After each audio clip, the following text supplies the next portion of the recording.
What's up, y'all? Talon here. Today I'm here with a very different kind of video. I'm actually just going to be overviewing a Twitter thread of the new Tera Type, the 19th Tera Type that will be releasing in the next half of the Scarlet and Violet Teal Mask DLC.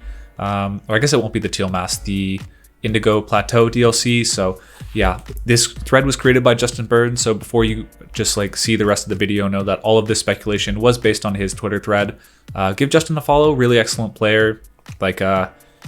Just look at his past seasons, really excellent results. He's a international champion finalist, semi-finalist. He's a 2-time regional champion. So yeah, definitely a really strong player, does a lot of community work on the Smogon VGC forum. So definitely worth a follow at just Mr. Burns, which I have on the screen, as well as I will also link it in the description below. So getting into it, as I said, the Indigo Disc DLC is going to be dropping in December. I believe it's December 14th. But yeah, what we've seen in the trailers is the 19th Tera Type, which we know very little about.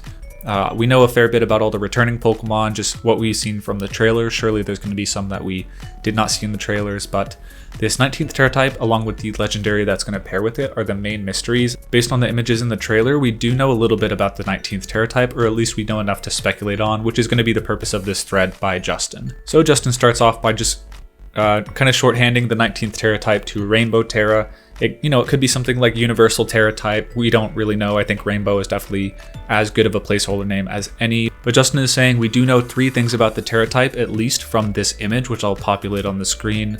Baxcalibur, probably not going to be a special case Pokemon tied to the DLC, so it looks like any Pokemon will likely be able to change this Tera Type to the Rainbow Tera.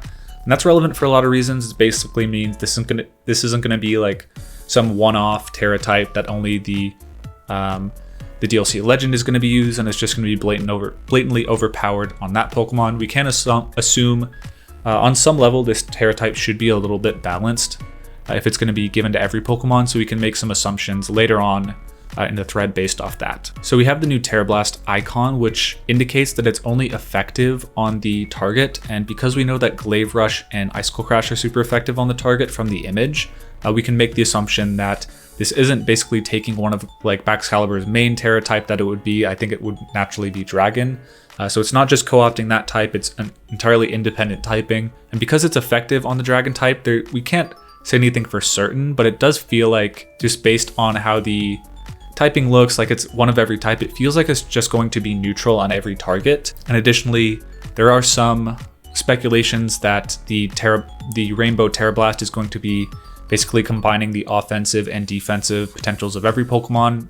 But given that the Dragon type is 2 times weak to 3 types and 1/2 weak to 4 types, you would actually see, if it was combining the offensive properties of all those typings, it would actually only be not super effective hitting a Dragon type. So we can kind of debunk that theory from that, is what Justin is saying. And I think that makes a lot of sense. I think that would just be an extremely convoluted mechanic if he was like, okay, this move is going to be super effective. You kind of have to learn the Tera Blast typing for every Pokemon, unless you're just able to run through the type chart that quickly on, for example, Ludicolo. Do you know what the combination of all attacking types would be into that Pokemon? Probably not. So I think from a game design standpoint, that doesn't make any sense, but Justin's saying here that just based on the screenshot alone, we can get rid of that possibility, which is, I think, a good note. And then lastly, Justin is saying that something ominous is that every one of the moves here is actually highlighted in the same glow when you highlight the terrestrialization button.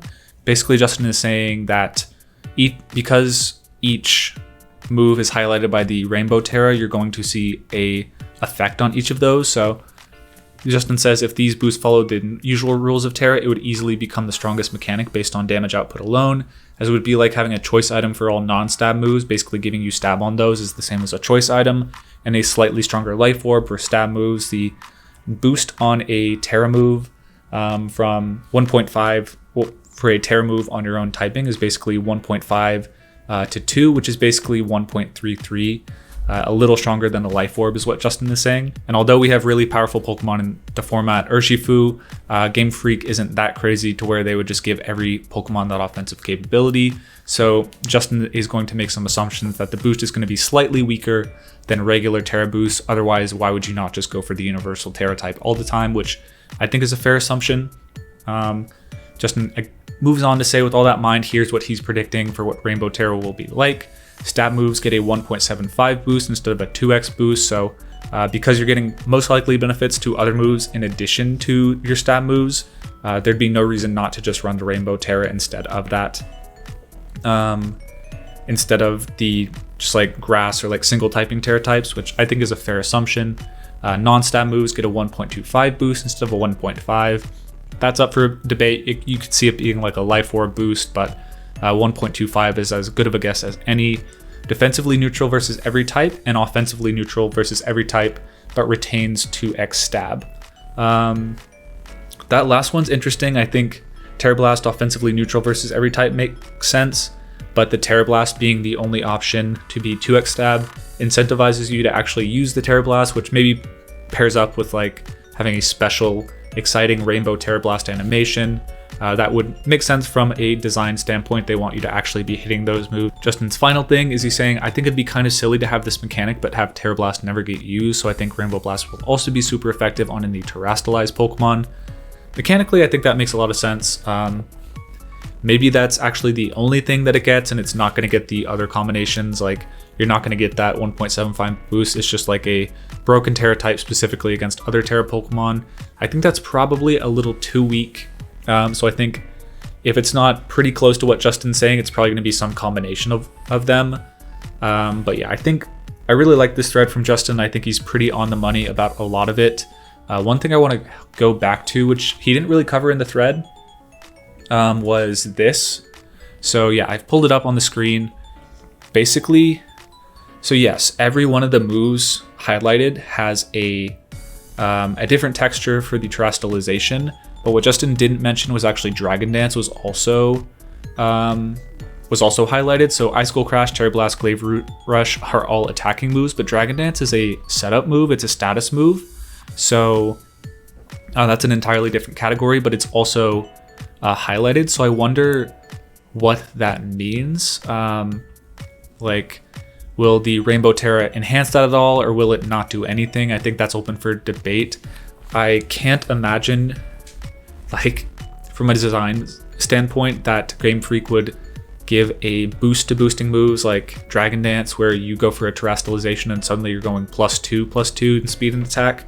You can imagine paired with Nasty Plot on Goldango, that just gets absurdly ridiculous. So I don't think it's going to be that. Hard to say, but yeah, that's just one thing I noticed while reading the thread that I didn't think that Justin covered. So interested in what y'all's theories are on that, the status moves effect of the Rainbow Tera or Universal Tera, whatever it's going to be, as well as what are your theories on, like, if there's any damage multipliers, if there's any defensive augmentations other than or included in the thread.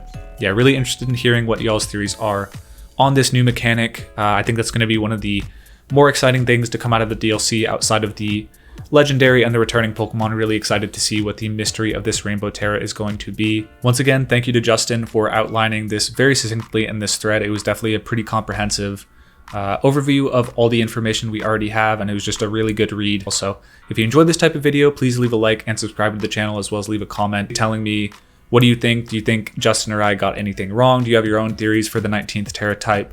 Leave that in the comments below. And yeah, hope you guys have a good one, and peace, y'all.